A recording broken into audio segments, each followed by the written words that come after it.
Hello. आप सभी को YouTube LLTC पड़वा चैनल पर स्वागत है। आज हम लोग 10 क्लास का हिंदी का जो सेकंड बुक है, सेकंड किताब है ना, उसका नाम है कृतिका। उसके बारे में जो पहला चैप्टर है उसी का हम लोग अध्ययन करेंगे। पहले चैप्टर का प्रश्न उत्तर का देखिए, पहला चैप्टर का नाम है माता का आंचल। प्रश्न उत्तर के बारे में हम लोग बोले थे। कृतिका भाग 2 क्लास 10 चैप्टर नंबर 1। इसके जो लेखक हैं वो है शिवपूजन सहाय। देखिए यहाँ पर, और किताब में जो फिगर बनाया गया है यहाँ देखिए, आप लोग पढ़े होंगे तो याद होगा। शिवपूजन सहाय के द्वारा लिखा हुआ माता का आंचल, इसी का प्रश्न उत्तर के बारे में हम लोग अभी जानकारी प्राप्त करने वाले हैं। आगे बढ़ने से पहले एक चीज हम आपसे कहना चाहते हैं कि इस चैनल पर यदि आप पहली बार आए हैं तो इस चैनल को सब्सक्राइब कर लें। बेल का आइकन आता है उसको दबा दें ताकि आगे आने वाला वीडियो का नोटिफिकेशन जो है से आपको तक इंस्टेंटली पहुंच जाए। तो ठीक है, आगे हम लोग बढ़ते हैं। इस बात पर ध्यान दीजिएगा कि सब्सक्राइब जरूर कर लीजिएगा। देखिए, इस चैप्टर का पहला क्वेश्चन सबसे पहले हम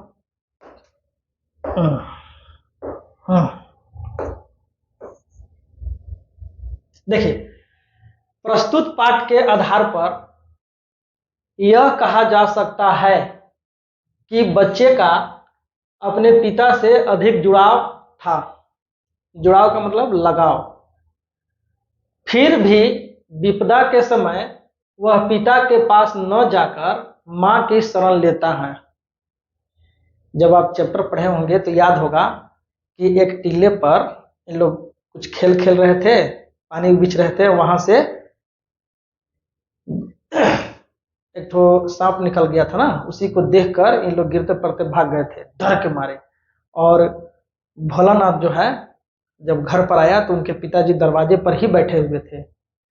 बहुत पुकारे पिताजी कि क्या हुआ भोलानाथ, क्या हुआ भोलानाथ, कहाँ दौड़ा जा रहा है, लेकिन फिर भी उनकी बातों को उन्होंने अनसुनी करके माता के गोद में जाकर और माता के आंचल में छिप जाते हैं, वहीं पर शरण लेते हैं। तो यही क्वेश्चन है कि माँ के पास शरण लेता है। आपकी समझ से इसकी क्या वजह हो सकती है? क्वेश्चन आपसे पूछ रहा है कि आपकी नजर में कोई बच्चा का जब विपत्ति आता है या कुछ मुसीबत में हो या डर गया हो तो वह बच्चा जो है से पिताजी के पास न जाकर अपने माँ के गोद में शरण लेता है, यानी ज्यादा सुरक्षित महसूस करता है अपनी माँ के आंचल में। तो इसी का आंसर आपको देना है। देखिए, तो ध्यान से यहां पर देखिएगा आप लोग। बच्चे को पिता से अधिक लगाव था। ये तो चैप्टर में पढ़े होंगे तो पता होगा, क्योंकि उसके पिता उसका लालन पालन ही नहीं, पालन पोषण करने में सहायता तो करवे करते हैं, बल्कि उसके संग दोस्तों जैसा व्यवहार भी करते थे। साथे रहना, खाना पीना, खेलकूद में, सब में उसके प्रत्येक खेल में शामिल होने का प्रयास करते थे। उसे किसी न किसी प्रकार अधिकतर समय अपने साथ रखते थे, इसलिए बच्चे का अपने पिता के प्रति अधिक स्नेह होना स्वाभाविक था। जब बच्चा जो है से अपने पिता के साथ अधिक समय बिताया, इस चैप्टर की बात कर रहे हैं, इस चैप्टर में ऐसा ना अधिक समय बिताते थे, खेलने कूदने सब चीज में अधिक समय पिताजी के साथ रहते थे, तो स्वाभाविक सी बात है कि पिताजी से ज्यादा लगाव था। तो यहां पर वही कह रहा है ना कि फिर देखिए, मां से बच्चे का लगाव दिल का है, लेकिन ये भी ध्यान दीजिए मां का जो ना बच्चे से जो लगाव होता है वो दिल का है। देखिए, मां से बच्चे का लगाव दिल का है। मां का स्नेह दिल को छूने वाला है। माँ का जो स्नेह होता है, माँ का जो प्यार होता है ना, मातृत्व प्रेम जो होता है वो क्या है, मतलब दिल को छूने वाला होता है। उसे जो शांति व प्रेम की छाया अपनी मां से मिल सकती है, किसकी, किसी बच्चे की ना, थी, उतनी पिता से नहीं। यही कारण है कि आपदा के दौरान बच्चा पिता के पास नहीं जाता है और मां के पास जाता है। मां की बाहों में बच्चा खुद को सुरक्षा के साथ स्नेह से भरा हुआ महसूस करता है। तो ये जो क्वेश्चन देख रहे हैं कि पिताजी से बहुत लगाव था, फिर भी आपदा के समय, विपत्ति के समय डर गया था बच्चा। इस स्थिति में वो अपने पिता के पास न जाकर माता के आंचल में जाके छुपा था। तो इसका कारण ये है, आप देख सकते हैं। इसको एक बार फिर से आप लोग देख के पढ़ लीजिएगा, समझ में आ जाएगा। ठीक है, तो हम लोग आगे बढ़ते हैं। अब सेकेंड क्वेश्चन की ओर चलते हैं। देखिए सेकेंड क्वेश्चन क्या है।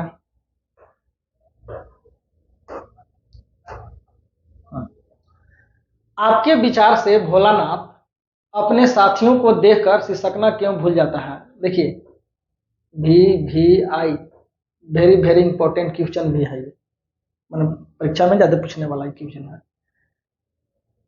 कोई भी बच्चा है अब देखते होंगे, अगर रो रहा है और उसके साथी यानी उसी उम्र के, जिस उम्र का बच्चा है उसी उम्र के बच्चे यदि बहुत सारे खेल रहे होते हैं, तो जो बच्चा रोते रहता है वो अपने साथियों को देखकर भूल जाता है और उन्हीं के साथ जाकर खेलने लगता है।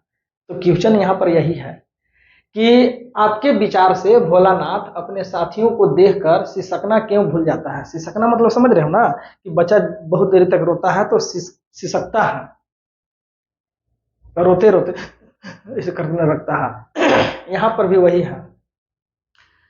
तो चलिए इसका उत्तर में क्या है, अपने ना स्वाभाविक आदतों के अनुसार, मैंने बच्चा के स्वाभाविक आदत होता है, शिशु अपनी उम्र के बच्चे के साथ खेल कूद में रुचि लेता है। कोई भी बच्चा है, फर्स्ट में हम बताए थे, कोई भी बच्चा है ना, अपने उम्र के बच्चे अगर खेल कूद कर रहा है तो उसके साथ उसको खेलने में बहुत रुचि होती है, इंटरेस्ट लगता है, आनंद आता है।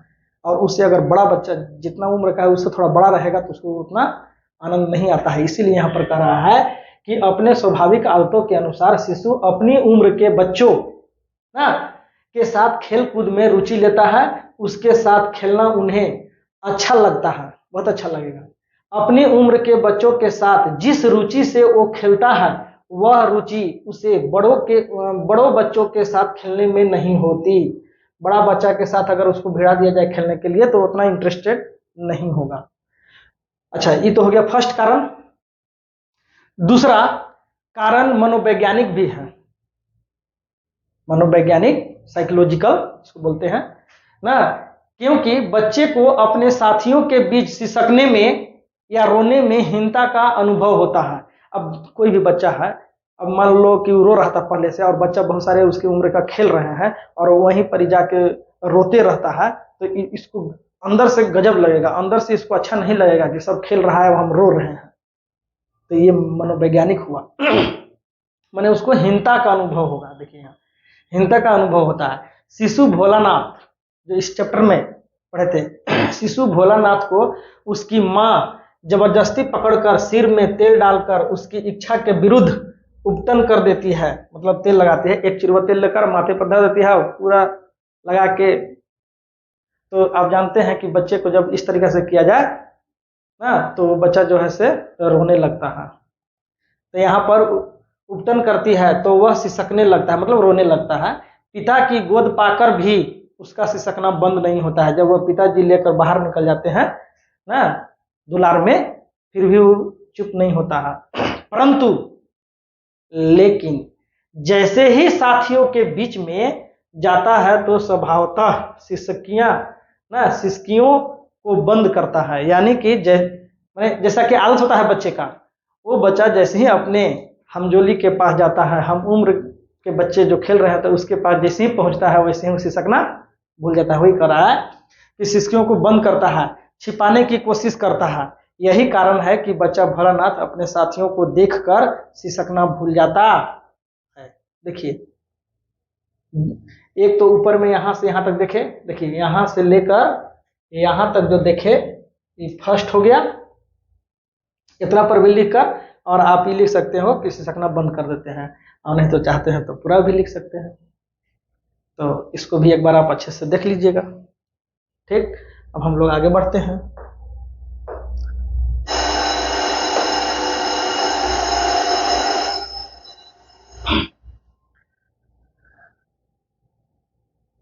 देखिए, आपने देखा होगा कि भोलानाथ और उसके साथी जब तक खेलते खाते समय किसी न किसी प्रकार की तुकबंदी करते थे। जब इस चैप्टर को पढ़े होंगे तो याद होगा कि भोलानाथ जो है से बहुत तरह तरह के तुकबंदी करते थे। तुकबंदी मतलब गांव घर में ऐसी कहता है बच्चा लोग, जैसे इसी चैप्टर में एक जगह कहीं पर पढ़े होंगे कि बुढ़वा बेईमान मांगे करेला के चोखा। तो वो हुआ तुकबंदी ना, तुकबंदी करते हैं। आपको यदि अपने खेलों आदि से जुड़ी तुकबंदी याद हो तो लिखिए। देखिए, ये जो है, अगर बचपन में आप भी कभी ऐसा खेल खेले होंगे ना, तो वो तुकबंदी अगर याद होगा तो उसी को लिखना है। ये परीक्षा के दृष्टिकोण से तो उतना नहीं है, लेकिन फिर भी देखिए, बचपन में जो हम लोग खेले थे, सुने थे कुछ कुछ ना, उसका हम लिखे हैं। देखिए, जैसे आधा पादा नून सवादा गोली गैया फुस, और भोलानाथ वाला में याद होगा अभी जो बोले, बुढ़वा बेईमान मांगे करेला के चोखा। और एक जगह लिखा हुआ है कि कहीं पालकी, पालकी जानते हैं ना, कि पहले की बात है, पालकी जो है वो हरदार पालकी जब जा रहा होता है रास्ते से, तो ये लोग बच्चे देखकर, और उस पालकी में जो बैठी हुई दुल्हन होती है उसको देखकर इन लोग बहुत मने गाते थे, रहरी में रहरी पुरान रहरी और डोला के कन्या हमार मेहरी। इस तरीका के तुकबंदी किया करते थे, उस चैप्टर में लिखा हुआ है। तो वैसा ही यहाँ पर आपको सोचकर लिखना है। तो ये हो गया फर्स्ट। देखिए, आवन आजू बावन बाजू तिरपन तिलो, इस तरीका के बच्चे करते हैं, है ना। और फिर है, देखिए, बुढ़वा बड़ी होशियार कोछड़ी में बांधे 5 पैसवा। तो ये 3 प्रकार के लिखे हैं। यदि आप और जानते होंगे तो आप अपने से लिख सकते हैं। ऐसे कोई खास ये क्वेश्चन नहीं है, परीक्षा के दृष्टिकोण से नहीं है। ठीक है, तो नेक्स्ट क्वेश्चन की ओर हम लोग बढ़ते हैं 4। देखिए, अगला क्वेश्चन क्या है।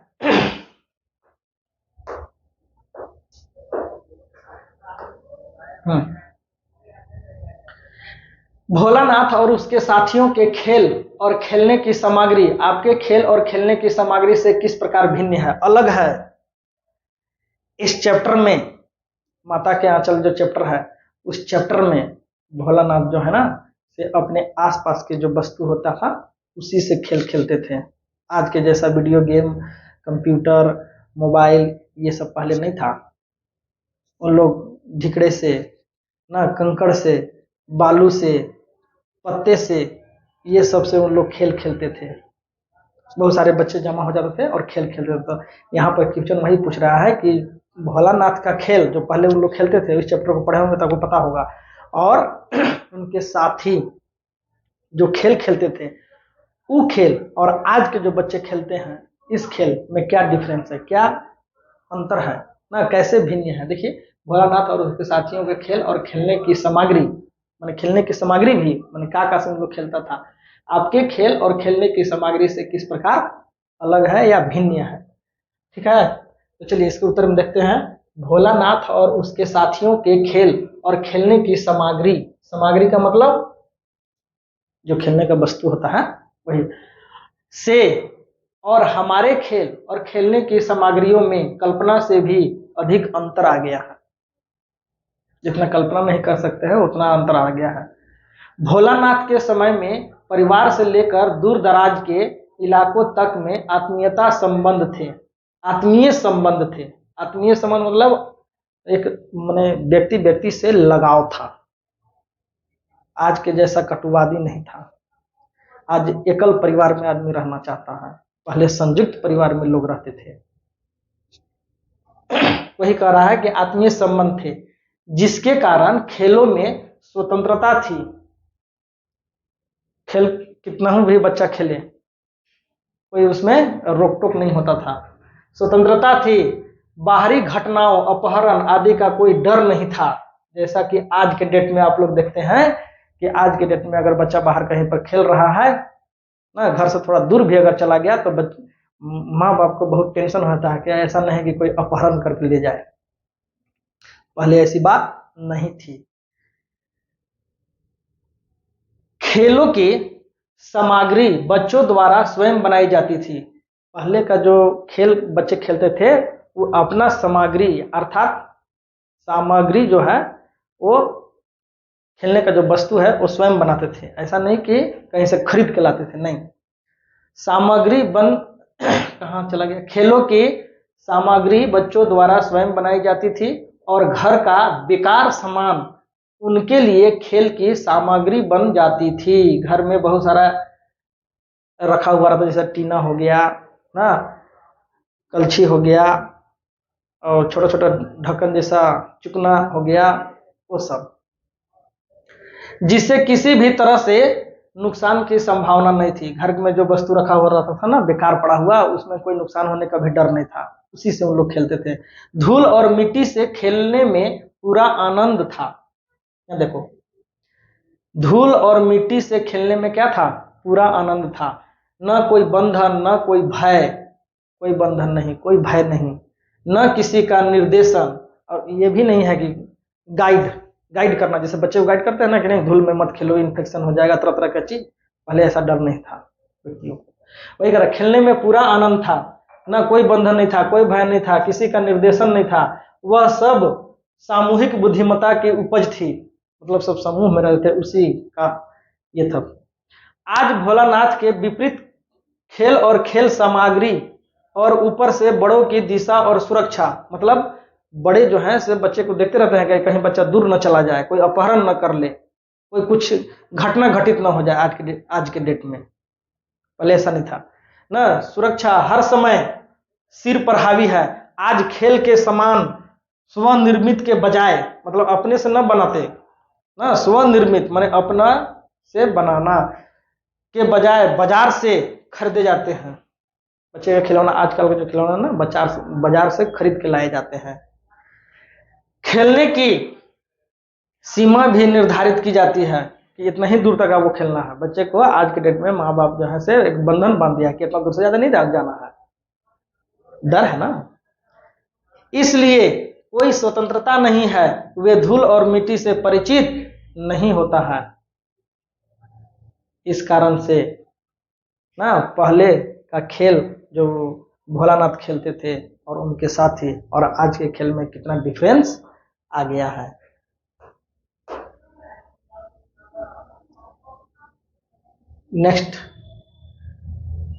नेक्स्ट में देखेंगे।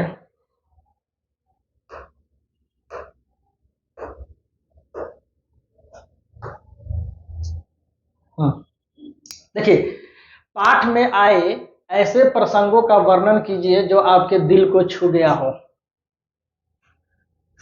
क्वेश्चन पहले समझने का कोशिश कीजिए। जब आप ना पाठ को यानी इस चैप्टर को माता का आंचल पढ़े होंगे तो जितने भी पढ़े हैं उस पढ़ने में जितना भी लगा, उस कुछ न कुछ ऐसी ऐसी घटनाएं हैं उसमें, तो उन घटनाओं में आपको दिल को छू गया। कौन ऐसी घटना है जो कि आपको दिल को छू गया, आपको सबसे अच्छा लगा, उसी के बारे में वर्णन करना है। इस क्वेश्चन में यही पूछ रहा है कि इस पाठ में जब आप अध्ययन कर रहे थे तो कोई ऐसा घटना बताइए जो आपके दिल को छू गया हो, माने आपको अच्छा लगा हो, पढ़ने में बहुत ही अच्छा लगा हो। तो इसी के बारे में है। देखिए, अब हम लोग इसको देखते हैं। उत्तर में पाठ के सभी प्रसंग बचपन की याद दिलाते हैं। सही बात है, इस चैप्टर को पढ़िएगा तो बचपन का सचमुच में याद आ जाएगा। काहे कि शिवपूजन सहाय के ना ये जो लिखी हुई है माता का आंचल, वो है देहाती दुनिया उपन्यास से। देहाती दुनिया यानी देहात का दुनिया। तो अपने बचपन में जैसे जैसे खेल खेले थे, जैसे जैसे घटना घटित हुई थी, उसी के बारे में इसमें उन्होंने क्या किया है, चर्चा किया है। तो जब इस पाठ को पढ़ने लगेगा तो सचमुच में बचपन का याद आ जाता है। तो पाठ के सभी प्रसंग बचपन की याद दिलाते हैं। कहानीकार के सभी प्रसंग अपने जीवन की कहानी प्रतीत होते हैं। जैसे देखो अब यहाँ माँ का अचानक भोलानाथ को पकड़कर तेल लगाना। माँ जो है ना से भोलानाथ को कभी कभार अचानक पकड़ लेते हैं और तेल लगा देते हैं। बच्चा कितना भी छटपटाए, माँ जो है से मानती नहीं थी। पकड़कर तेल लगाना, उसका छटपटाना, फिर भी उसे कन्हैया बनाकर छोड़ना, यानी सजा देना, तेल लगाकर बाल को बांध देना, कपड़ा लत्ता पहना देना, माने खास कन्हैया बना देना। नेक्स्ट है भोलानाथ और उसके साथियों का खेती करने का अभिनय करना। बच्चे जो है ना से इस पाठ में खेती करने का खेल खेलते हैं, कंकड़ वगैरह धूल वगैरह जो है ना उस सबसे।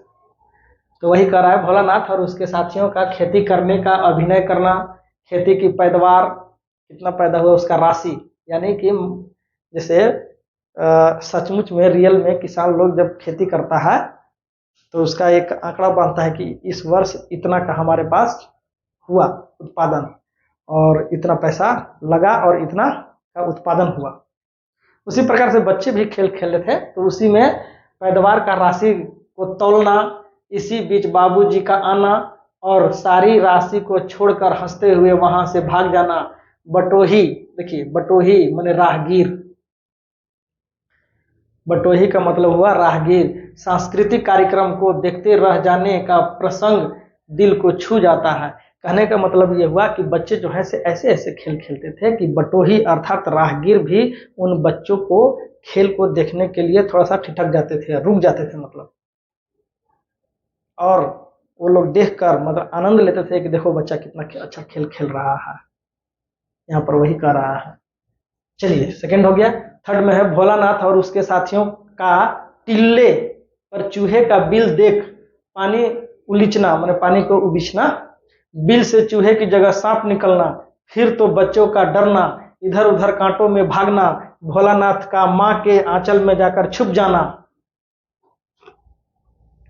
जाना, सिसकना, माँ की चिंता बन जाना, हल्दी लगाना, पिताजी के बुलाने पर भी माँ की गोद को नहीं छोड़ना। यह सब मर्म स्पर्शी दृश्य को दर्शाता है। ये जितना भी आप लोग देखे उस चैप्टर को जब आप पढ़िएगा ना तो पता चलेगा। यानी ये सब जो घटनाएं हैं हमारे दिल को छू गया। अब आप पढ़े हैं इस चैप्टर को, तो आपको पढ़ने से इसमें कौन कौन सी बातें, कौन कौन सी घटना आपको अच्छा लगा, जो कि आपको दिल को झकझोर कर रख दिया, वो आपको लिखना है। ठीक है, तो अब बढ़ते हैं नेक्स्ट क्वेश्चन नंबर 6। चलिए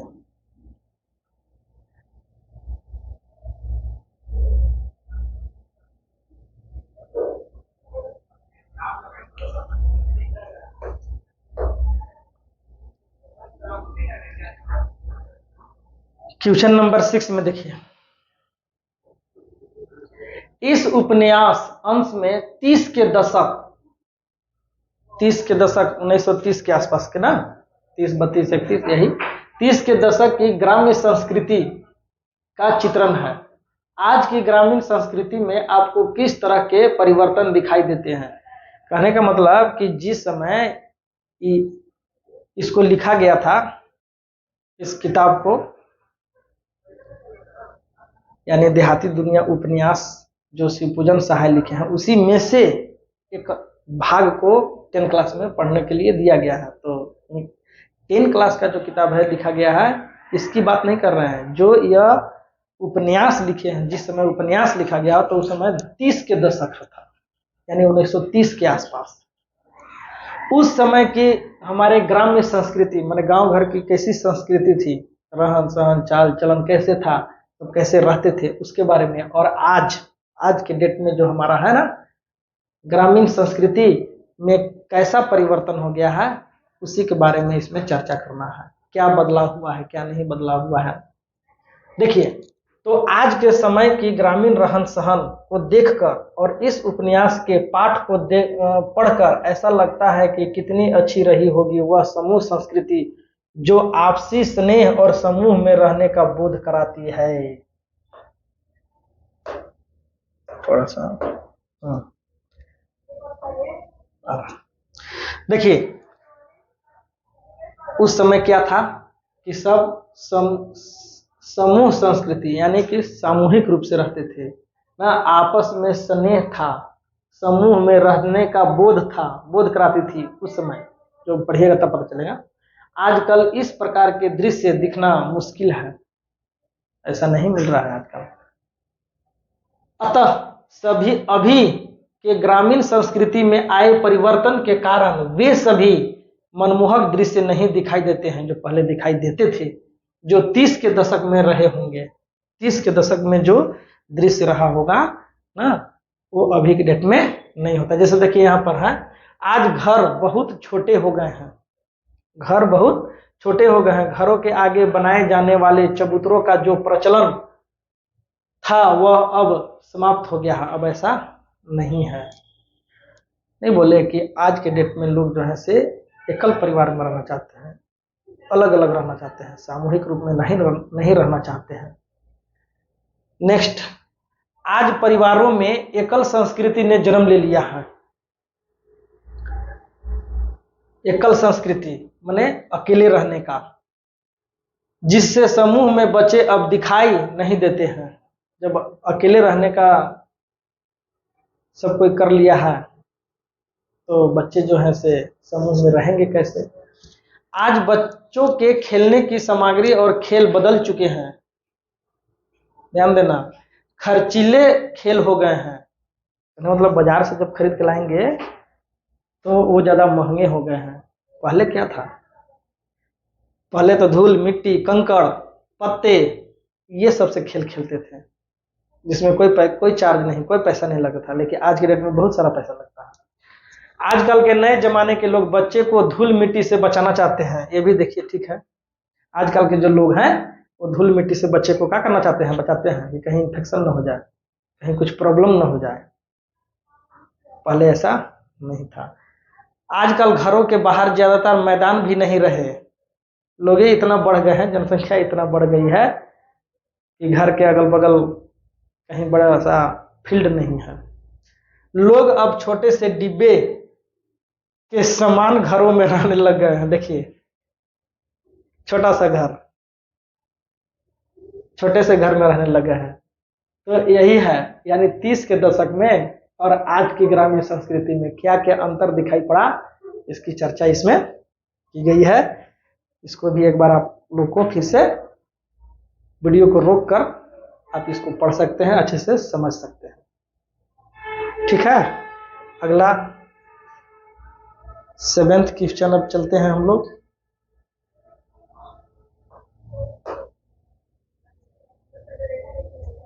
देखिए, पाठ पढ़ते पढ़ते आपको भी अपने माता पिता का लाड़ प्यार याद आ रहा होगा।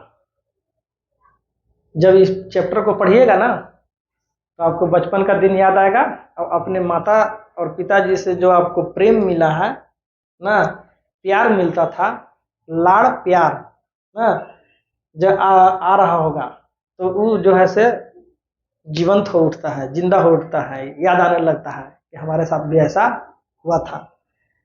अपनी इन भावनाओं को डायरी में अंकित कीजिए। तो ये भी जो है से परीक्षा के दृष्टिकोण से उतना नहीं है, लेकिन फिर भी आपको जो है इस चैप्टर को पढ़ते वक्त अपने माता पिता का प्यार कैसे याद आया, उसी को आपको इसको लिखना है, यानी डायरी में अंकित करना है या लिख देना है। तो चलिए, इसमें कुछ लिखा गया है, देखिए। आदरणीय पिता या माता जी, यद्यपि दोनों ही आज साथ नहीं है, क्योंकि बड़ा हो गया ना, अब बच्चा जो है अब के डेट का है, बड़ा हो गया है और वो ऐसा याद कर रहा है, फिर भी उनके बीच शैशव काल की यानी बचपन काल की कुछ घटनाएं बहुत याद आ जाती है। बचपन में कुएं की रहट पर खेलते हुए, रहट के चक्कर में ना, चक्कर यानी उसके पहिए में होना चाहिए, में सिर फंस कर फट गया था। ऐसा बहुत होता है, जैसे बच्चा अगर खेल रहा है तो कुछ ऐसी घटना हो जाएगा ना, माथा फूट जाए, हाथ टूट जाए, बहुत तरह का ऐसा होता है। फट गया था, मैं रो रहा था, सारा शरीर खून से लथपथ था। पिताजी ने अपनी धोती फाड़कर मेरा सिर बांध कंधे पर बैठाकर ना, घेर यानी फार्म हाउस, घर पर या घेर लिख दिया, घर होना चाहिए, घर से डॉक्टर के पास ले गए। मरहम पट्टी कराकर दवा दिलवाई। मेरे मेरे ठीक होने तक मेरे साथ रहकर मेरी सभी जरूरत का ध्यान रखते थे पिताजी। इसके बाद है, इसके साथ ही एक दूसरी घटना भी याद आ गई माता जी का ना, कि जब हम माँ के साथ आम के पेड़ के नीचे खड़े थे, साथ में मेरा छोटा भाई और सभी महिलाएं थी ना, बेग से वर्षा होने लगी, मतलब मूसलाधार वर्षा, जोर से बिजली कड़की और माँ ने अपने पल्लू से यानी आंचल से एकाएक ऐसे ढका मानो बिजली से वह पल्लू रक्षा कर लेगा। माँ की भावना है, यहाँ पर माँ की भावना है। छोटा भाई यतीश और मैं माँ के स्नेह से हैरान रह गए, माँ जो है से कितना प्रेम करती है अपने बच्चों से। ठीक है, तो अब नेक्स्ट क्वेश्चन चलते हैं, क्वेश्चन नंबर 8। देखिए, यहाँ माता पिता का बच्चे के प्रति जो वात्सल्य व्यक्त हुआ है, वात्सल्य मतलब माता पिता का प्रेम, बच्चे के साथ माता पिता का जो प्रेम होता है उसको वात्सल्य प्रेम बोलते हैं, मातृत्व प्रेम बोलते हैं। तो वही कह रहा है कि यहाँ मतलब इस चैप्टर को पढ़िएगा तब, कि यहाँ माता पिता का बच्चे के प्रति जो वात्सल्य व्यक्त हुआ है उसे अपने शब्दों में लिखना है, अपने शब्दों में लिखना है। तो देखिए इसका आंसर, पिताजी का अपने साथ शिशु को भी नहला धुला कर पूजा में बैठा लेना। और पेन ले लेते हैं ना।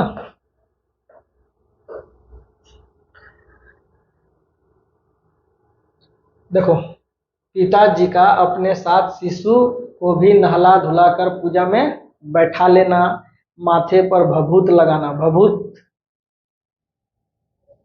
पूजा पाठ में जो हवन वगैरह या होम वगैरह जो करते हैं या अगरबत्ती जलाइएगा तो उसका जो राख होता है उसी को कहते हैं भभूत। तो भभूत लगाना, फिर कागज में राम राम लिखकर आटे की गोलियां बनाना। याद है ना, इस चैप्टर को जब पढ़े थे तो ऐसा भोलानाथ के पिताजी करते थे, आटे की गोलियां बनाना। उसके बाद लेखक को कंधे पर बैठाकर गंगा जी तक ले जाना और वापस आते समय पेड़ पर बैठाकर झूला झूलाना। यह सब कितना सुंदर दृश्य उत्पन्न करता है। लेखक का अपने पिताजी के साथ कुश्ती लड़ना, लेखक जो है ना यानी शिवपूजन सहाय कह रहे हैं कि लेखक यानी शिवपूजन सहाय अपने पिताजी के साथ बचपन में कुश्ती लड़ते थे। वही कह रहा है, कुश्ती लड़ना, पिताजी का बच्चे के गालों में चुम्मा लेना, बच्चे के द्वारा मूछें पकड़ने पर पिताजी का बनावटी रोना रोने का नाटक करना और शिशु का उस पर हंस पड़ना। यह सब अत्यंत जीवंत लगता है, ऐसा लगता है जैसे कि हमारे साथ भी हुआ हो, जीवंत माने जिंदा। माँ के द्वारा गोरस भात, देखिए गोरस दूध भात, तोता मैना आदि के नाम पर लिखना खिलाना, गोरस भात सानकर तोता मैना आदि के नाम पर खिलाना। जैसे घर में माता जी होते हैं तो बच्चे अगर नहीं खा रहे होते हैं तो माता जी जो है से किसी जानवर का नाम बनाकर बच्चे को खिलाते हैं कि लो न खाओ, नहीं तो तोता खा जाएगा, कुत्ता खा जाएगा। इस तरीक़ा से मतलब एक तरीक़ा से ऐसा मैंने बच्चे को ये दिखाते चाहते हैं कि खाओ नहीं तो खत्म हो जाएगा, दूसरा कोई ले जाएगा। वही का तोता मैना आदि के नाम पर खिलाना, उबटना, उबटना माने यहाँ पर बच्चे को तेल लगाकर पूरा नहीं लगाते हैं शरीर में, वो शिशु का श्रृंगार करना और शिशु का सिसक सिसक कर रोना, बच्चे को टोली को खेलते देखकर सिसकना बंद कर तरह तरह के खेल खेलना और मुसन तिवारी को चिढ़ाना। मुसन तिवारी को चिढ़ाया था ना, बुढ़वा बेईमान मांगे करेला के चोखा। ये सभी अद्भुत दृश्य पाठ में उभारे गए हैं। ये सभी दृश्य अपने शैशव अवस्था की याद दिलाते हैं। शैशव अवस्था यानी बचपन की याद दिलाते हैं। तो यहाँ पर वही है, देखिए यहाँ माता पिता को अपने बच्चे के प्रति जो वात्सल्य प्रेम व्यक्त हुआ है उसी को अपने शब्दों में लिखना है। तो इस तरीका से लिखा गया है, इसको आप लोग एक बार देख लेंगे। ठीक है, अब हम लोग चलते हैं नेक्स्ट, क्वेश्चन नंबर 9। देखिए क्वेश्चन नंबर 9,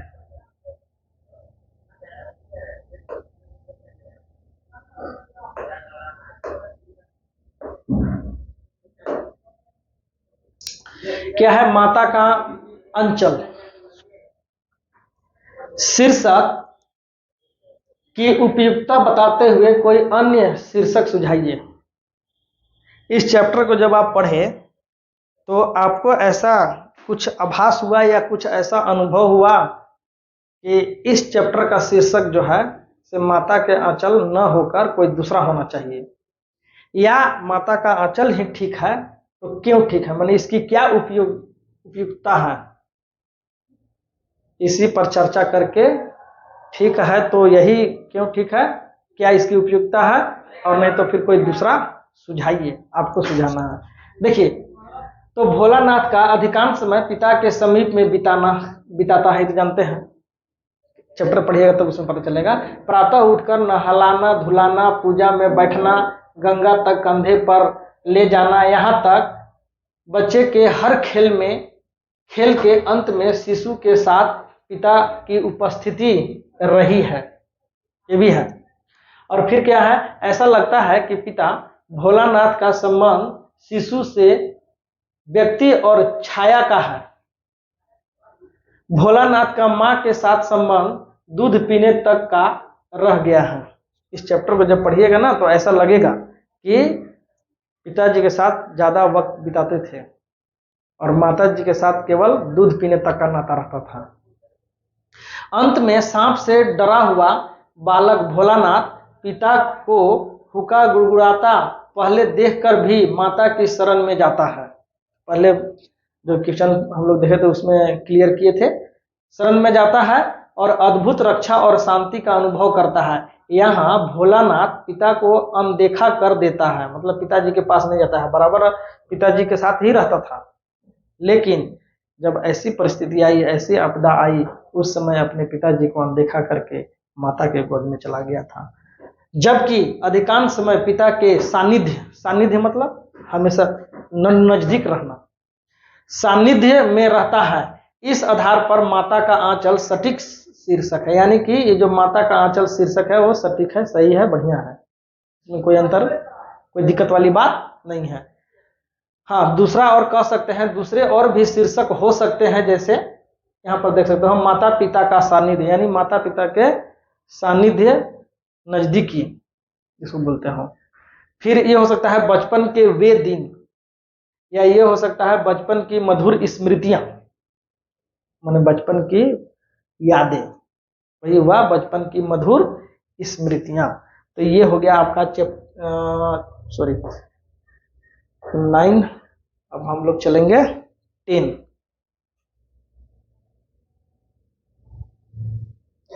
देखिए, बच्चे माता पिता के प्रति अपने प्रेम को कैसे अभिव्यक्त करते हैं। क्वेश्चन यही है कि बच्चे जो है से अपने माता पिता के प्रति अपने प्रेम को कैसे अभिव्यक्त करते हैं, कैसे पता चलता है कि कोई बच्चा अपने माता पिता से बहुत प्रेम करते हैं। तो बहुत तरह का है, देखिए इसका आंसर में है, शिशु की जिद में भी प्रेम का प्रकटीकरण होता है।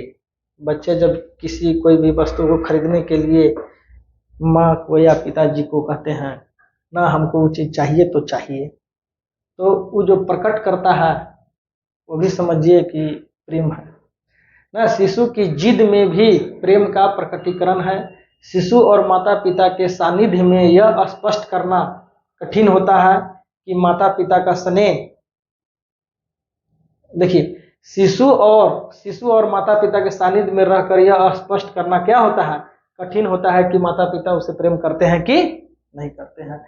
नेक्स्ट, शिशु के प्रति है या शिशु का माता पिता के प्रति दोनों का एक ही प्रेम के संपूरक होते, माने एक दूसरे के संपूरक होते हैं।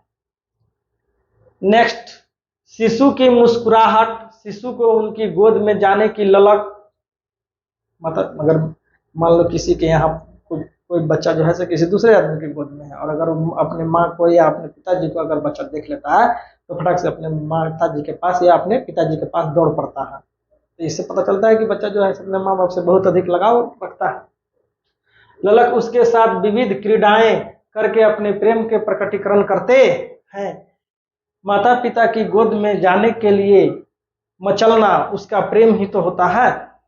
अब माता पिता के गोद में जाने के लिए एकदम छटपटाए लगेगा, कोई भी बच्चा है ना, तो अपने माँ को या अपने पिताजी को अगर देख लेगा तो छटपटाहट के मारे अपने पिताजी के पास या माता जी के पास जाने के लिए उत्सुक हो जाता है। तो ये है, इस प्रकार से अभिव्यक्त करते हैं। नेक्स्ट क्वेश्चन नंबर 11, देखिए इस पाठ में बच्चे की जो दुनिया रची गई है वह आपके बचपन की दुनिया से किस प्रकार भिन्न है। ये भी क्वेश्चन जो है आपको अपने से करना है। मतलब इस पाठ को जब पढ़िएगा तो उसका जो दुनिया था और अभी आपका जो दुनिया है, अभी जो बच्चे हैं आपका जो दुनिया है किस प्रकार से भिन्न है, यही पूछ रहा है। तो ध्यान देने योग्य बातें क्या है, इसका आंसर देखते हैं हम लोग। देखिए इस पाठ में बच्चे की जो दुनिया रची गई है उसकी पृष्ठभूमि पूर्णतः ग्रामीण जीवन पर आधारित है। यानी कि इस चैप्टर में जो दिखाया गया है, इस चैप्टर में जो बताया गया है, जो लिखा गया है, वो पूर्णतः ग्रामीण जीवन पर आधारित है। किस पर आधारित है? ग्रामीण जीवन पर। पाठ में 30 या 40 के दशक के आसपास का वर्णन है। देखो पाठ में 30 या 40 के दशक मतलब 10 वर्ष का एक दशक, जैसे 1900 से लेकर 1910 तक, फिर 1911 से लेकर 1920 तक एक दशक, जैसे अभी चल रहा है 2022, तो तीसरा दशक 2001 से लेकर 2010 तक, और 2011 से लेकर 2020 तक, और 2020 से लेकर 2030 तक अभी चलेगा। जैसे 2022 है, फिर 23 है, फिर 24 होगा, फिर 25 होगा, तो 30 तक, यानी तीसरा दशक चल रहा है। 10 वर्ष का एक दशक ना। तो यहाँ पर भी पाठ में 30 या 40 के दशक के आसपास का वर्णन है। ग्रामीण परिवेश में चारों ओर उगी फसलें, उनके दूध भरे दाने, चुगती चिड़िया, बच्चों द्वारा उन्हें पकड़ने का प्रयास करना। इस चैप्टर में भी ऐसा किया गया है। बच्चा जो है ना से वो खेत में बहुत सारी चिड़िया मतलब चुग रहे थे दाने, और बच्चे जो है से उनको दौड़ दौड़ कर पकड़ने का प्रयास कर रहे थे। उन्हें उड़ाना, माता द्वारा बलपूर्वक बच्चे को तेल लगाना, बच्चे की चोटी बांधना, काजल लगाकर कन्हैया बनाना, साथियों के साथ मस्ती पूर्वक खेलना, आम के बगीचे में बारिश में भीगना, उस बारिश में बिच्छुओं का निकलना, मूसन तिवारी को चिढ़ाना, चूहे के बिल में पानी डालने पर सांप का क्या होना, निकल आना, सब कुछ हमारे बचपन से पूर्णतः भिन्न है। आपका बचपन ऐसा था? नहीं होगा। आज 3 वर्ष की उम्र होते ही बच्चे को नर्सरी या प्रिपरेटरी कक्षा, मतलब जो छोटा कक्षा होता है उसमें, प्ले स्कूल जिसको बोलते हैं, छोटे कुछ नहीं पढ़ना, खाली खेलेगा जाकर ना, कक्षाओं में भर्ती करा दिया जाता है। उनके खेलों के सभी सामान दुकान से खरीदे गए होते हैं। बच्चे cricket, volleyball, computer game, video game, ludo आदि खेलते हैं। जिस धूल में खेलकर ग्रामीण बच्चे बड़े होते हैं, देख रहे हैं ना कि जिस धूल में खेलकर ग्रामीण बच्चे बड़े होते हैं तथा मजबूत बनते हैं, उससे इन बच्चों का कोई मतलब नहीं होता है। आज माता पिता के पास बच्चों के लिए भी समय नहीं है। ऐसे में बच्चे टीवी, वीडियो गेम देखकर अपनी शाम तथा सुबह को क्या करते हैं, बिताते हैं। आज के डेट में देखिएगा बहुत सारे ऐसे बच्चे हैं ना जो कि मोबाइल में लगा हुआ रहेगा, पिताजी घर पर आएंगे, पिताजी मोबाइल दीजिए, बस मोबाइल में लग गया तो घंटों मोबाइल देखता रहेगा आजकल का बच्चा। पहले ऐसा नहीं था। तो इस क्वेश्चन को भी आप लोग एक नज़र में देख लीजिए, पढ़ लीजिए। ठीक, फिर अब हम लोग 10 11 है ना 12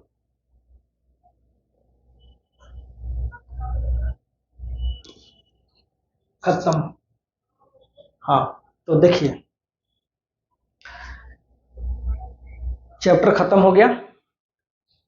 इस चैप्टर का जितना भी प्रश्न उत्तर था क्वेश्चन नंबर 11 तक, 12 भी है, उसमें यह है कि फरीश्वर नाथ रेणु और दूसरे दूसरे जो लेखक हैं उनके किताबों को पढ़ने के लिए कहा गया है। तो वो तो आपको करना है, किताब को पढ़ना है लेकर।